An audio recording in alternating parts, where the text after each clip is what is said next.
Plus qu'un simple rallye, les 24 heures Off-Road Maroc représentent l'accomplissement d'un rêve pour Cédric Calvas, pilote, copilote et assistance du team Proto 4x4 portant son nom.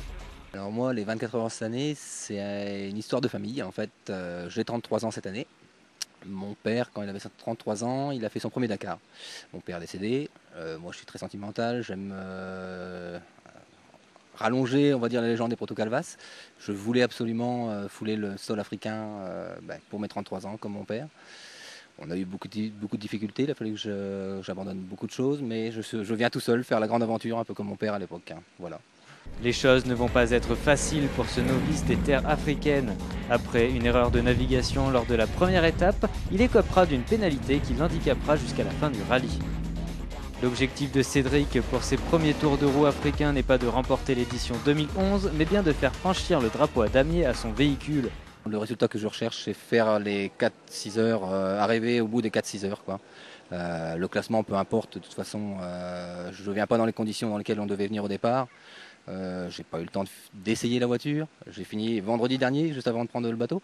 Non, ce que je veux, c'est arriver au bout et être fier d'arriver au bout, tout simplement. Au départ de la seconde étape, l'appréhension se fait sentir. La piste sinueuse et étroite fait craindre la casse au Proto Calvas. Mais après le tour de reconnaissance, la confiance remonte et l'étape est un véritable terrain de jeu pour Cédric, qui se jouera des virages à flanc de montagne.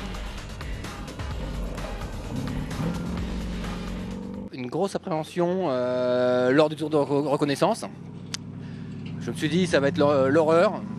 Et puis au final, je me suis amusé comme un petit fou. La partie sinueuse était très bien pour moi, le véhicule bien adapté. Par contre, la ligne droite, moins bien, mais je me suis amusé comme un fou. Quoi. Ouais, le premier tour, ça a été un peu plus difficile, le temps de repérer quand même la piste. Et les trous, les bosses, après, je me suis amusé. Quoi, voilà. Oh, je me suis fait plaisir. Ouais. Là, c'était une bonne étape aujourd'hui. Pour moi, c'était vraiment le top. L'étape de Ouarzazate se profilant comme une formalité et un bon moyen de remonter au classement jouera des tours au team Euro 4x4.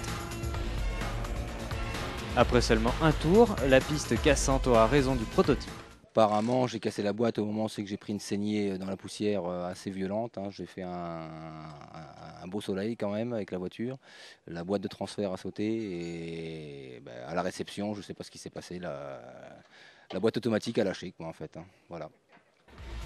La casse de l'étape de Ouarzazate handicapera Cédric jusqu'à la fin et ce malgré la réparation effectuée lors de la liaison.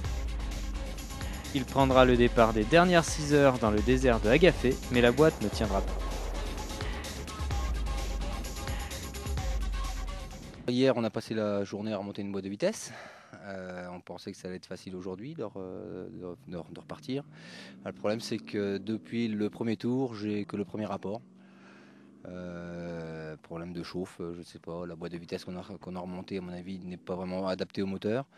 J'ai réussi à faire 2 tours. Là, j'ai les courroies qui ont lâché, donc je préfère franchir la ligne d'arrivée et être classé, même dernier, c'est pas grave, mais au moins j'aurais réussi mon pari, j'aurais amené la voiture au bout. Voilà. Cependant, Cédric n'est pas amer ni rancunier, cette expérience pour lui a été bénéfique et riche en enseignements. Alors, ce que je vais changer pour l'année prochaine, je vais essayer de trouver une boîte manuelle, enfin mécanique, adaptée au moteur, parce que là, la boîte auto chauffe et on grille tous les tiroirs de la boîte auto. Et c'est ce qui pose problème sur la voiture. Quoi. Pour ma première venue en Afrique, je me suis fait énormément plaisir. À part aujourd'hui, parce que rouler à 10 à l'heure sur 2 tours, c'était pas rigolo. Mais non, j'ai vraiment apprécié et franchement, j'ai hâte de revenir. Quoi.